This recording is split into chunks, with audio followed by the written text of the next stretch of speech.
Tanda seorang yang soleh tidak hanya dilihat dari ibadahnya secara vertikal, belum minallah, tapi juga secara horizontal, belum minan nas. Rasulullah bersabda, khairun nas anfa'uhum linnas.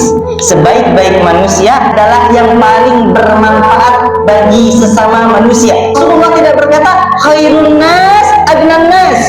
Rasul tidak berkata sebaik-baiknya adalah yang paling kaya. Jika yang paling kaya maka yang miskin gugur tidak dapat menjadi manusia yang terbaik. Rasul tidak berkata khairun nas ajmalun nas. Terbaik adalah yang ganteng dan parasnya cantik. Tidak.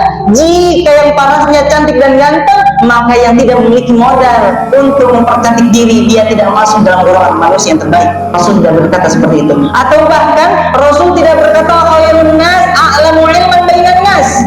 Rasul tidak berkata yang paling baik adalah yang paling pintar, yang paling cerdas. Jika Rasul bilang seperti itu, niscaya para kiai, para dokter adalah yang terbaik. Bahkan Rasul tidak berkata khairun nasi ahsan nasaban bainan nas.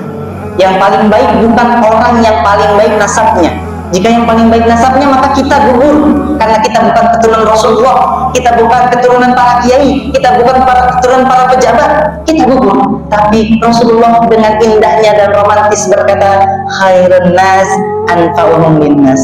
Yang paling baik adalah yang paling bermanfaat bagi sesama. Artinya seorang ayah yang mencari nafkah untuk anaknya, dia masuk ke dalam hadis ini karena dia bermanfaat bagi anaknya. Seorang ibu urus anaknya masuk ke dalam hadis Nabi sebaik-baik manusia karena ia bermanfaat bagi anaknya. Dan seorang anak yang berbakti kepada kedua orang tuanya, ia masuk ke dalam golongan sebaik-baik manusia karena ia berbakti kepada kedua orang tuanya.